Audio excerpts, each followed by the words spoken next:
jumped out of the bed. And Mom had him to plant an acre of corn for her to can in the fall.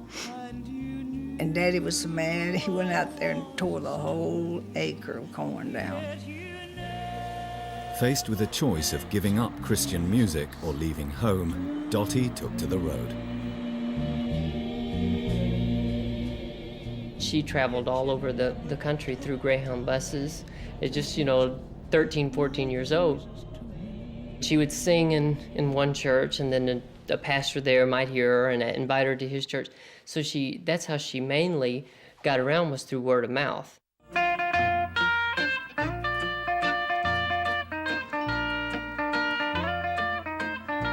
Life on the road was difficult and dangerous. And so at the age of 16, Dottie married the man who would become her singing partner, Buck Rambo. Their marriage would be an unhappy one, but it provided the respectability a female performer needed in the gospel world. Has captured my soul. I'm a prisoner of love. I'm a prisoner of love. A slave to the master. A woman can't be on the road with a bunch of guys who are in a band. That's leading us into temptation. So she got her start because she performed with her husband. Then their daughter came along, Reba, and then it becomes the trio. Sing it, Reba. I seek no reward. I seek no reward. In this world below. In this world below. Oh, but payday will come. And so she really makes her name for herself as two ways, part of the Rambo trio, and then as a songwriter, because she's writing all these great songs.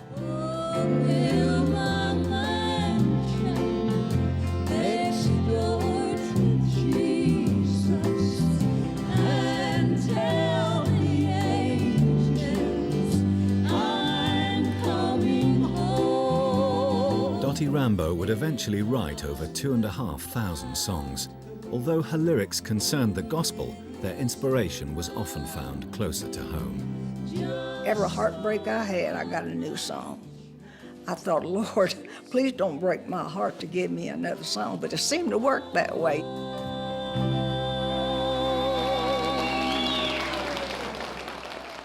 If I could count the tears that have fallen, it would seem like an ocean to me. And I guess if my heart were a window you could look through,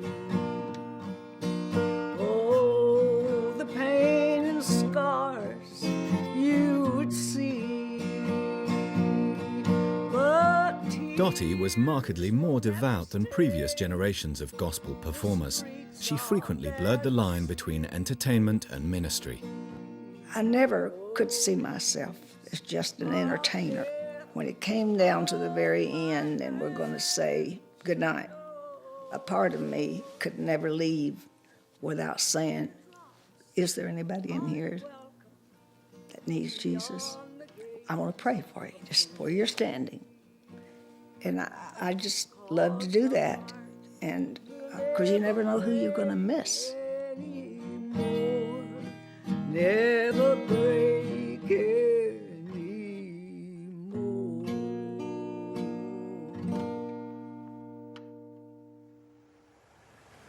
By the 1980s, gospel was losing its place as the soundtrack of God-fearing white America.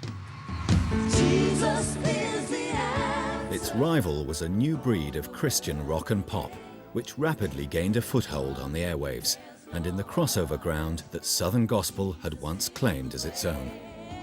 92.1 WMRN. Today's Christian music. What a voice and what a song. You want to praise the Lord, anybody? Come on, put your hands together. There's a huge audience for it who likes rock and pop music, who doesn't even know about Southern gospel. Or if they know about it, they just don't like it. Gonna praise him, gonna praise him, gonna praise There's a kid in the city who's grown up hip. He sees those four guys all dressed alike in suits, and it just ain't cool. It was just a cultural clash. And so contemporary Christian music got selling more and more and more, and money talks.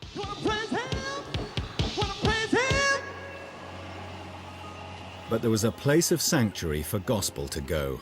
A new type of church was being built, the megachurch, that came with state-of-the-art sound systems and a capacity of thousands.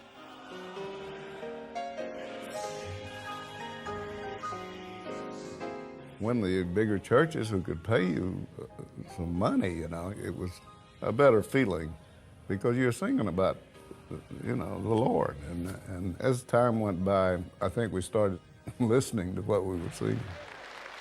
I'm sick and tired of hearing about all of the radicals and the perverts and the liberals and the leftists and the communists coming out of the closets. It's time for God's people to come out of the closets, out of the churches, and change America. Gospel was back where it had begun, in church, but the churches themselves were on the march, increasingly vocal about issues like abortion and public morality. We were in the middle of a moral meltdown of sorts in America. It seemed as though the heat had been turned up and people were beginning to see our society come apart in all different directions, just a real moral meltdown. And in the midst of that, I got this idea for the song, We Want America Back. It's time for the army of God to arise and say, we want America back. In 1996, family group The Steels released the song We Want America Back. It wasn't until they began to perform the song live that they realized its power. She once held the Bible as her conscience and guide. That moment when it just exploded, and you'd have had to have been there, it just exploded. And all these people surrounding the stage, everybody was standing up, cheering, stomping.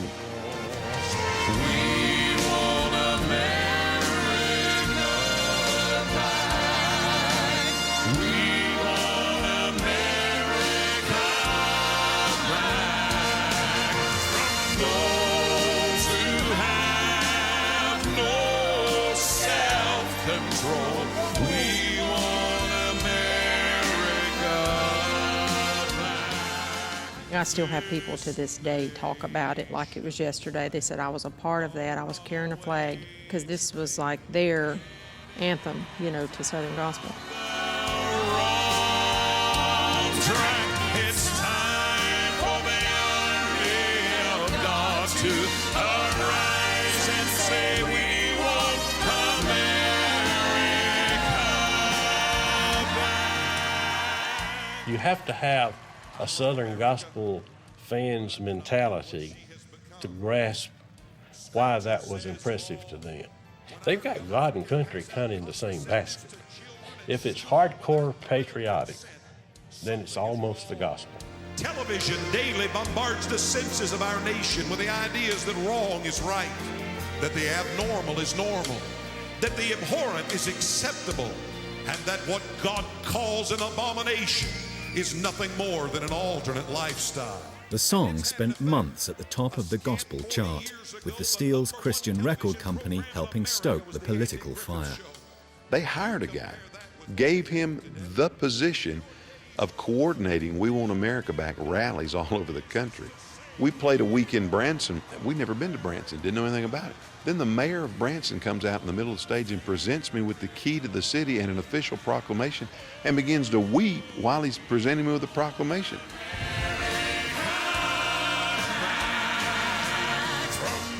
The record fed into a wider grassroots movement that eventually did succeed in getting America back. The support of Christians and churches for President George W. Bush is held to have been crucial to his election successes.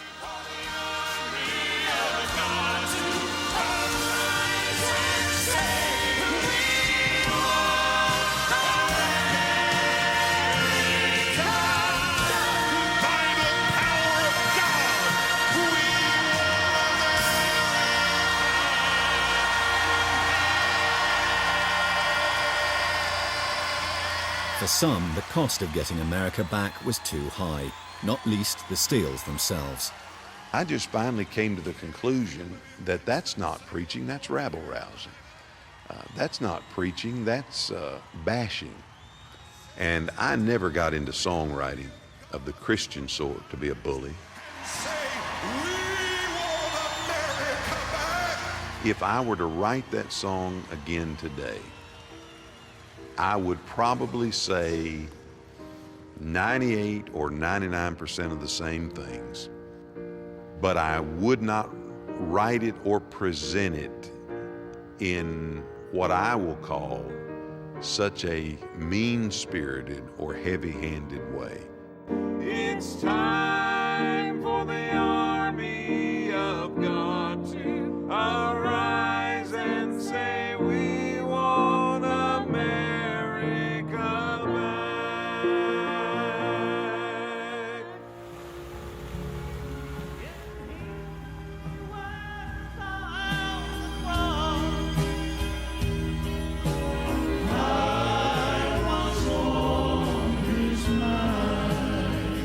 Southern gospel would enter the Bush years on a high, with the National Quartet Convention receiving its highest ever attendances.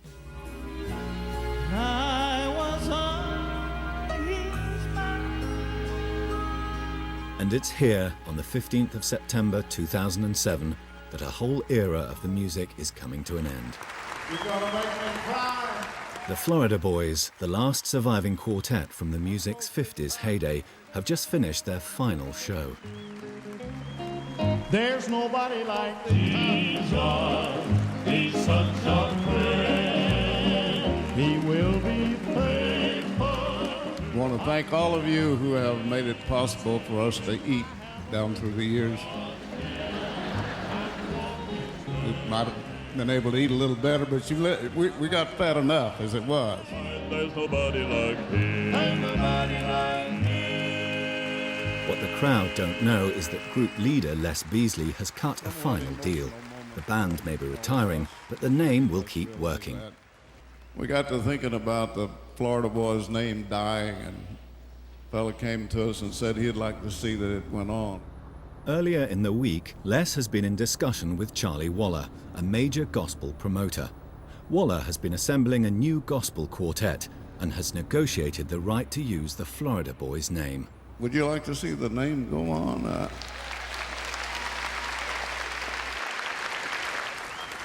I'm not actually buying the name. He's just licensing it to me. And it's quite expensive. The piano player, Josh Pope. It's down to teenage newcomer Joshua Pope and veteran pianist Daryl Stewart to finalize the contract. The boy needs some socks, Daryl. Daryl Stewart, the piano player of the Florida Boys, he's always worn red socks. He's been Mr. Red Sox for all these years. Daryl's going to put red socks on Joshua Pope, who will be playing piano for us, and that'll be like a passing of the mantle to the kid.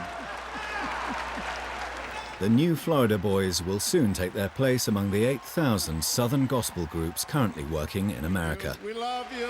God bless you. Their manager is in no doubt that he's made a good investment. There's always going to be somebody singing Southern gospel music, and there's always going to be somebody listening. Oh, it's a great, great morning, your birthday in heaven when you stroll down the Golden Avenue. There are matches left and right, and you're thrilled to every side, and the saints always smiling, saying, how do you do?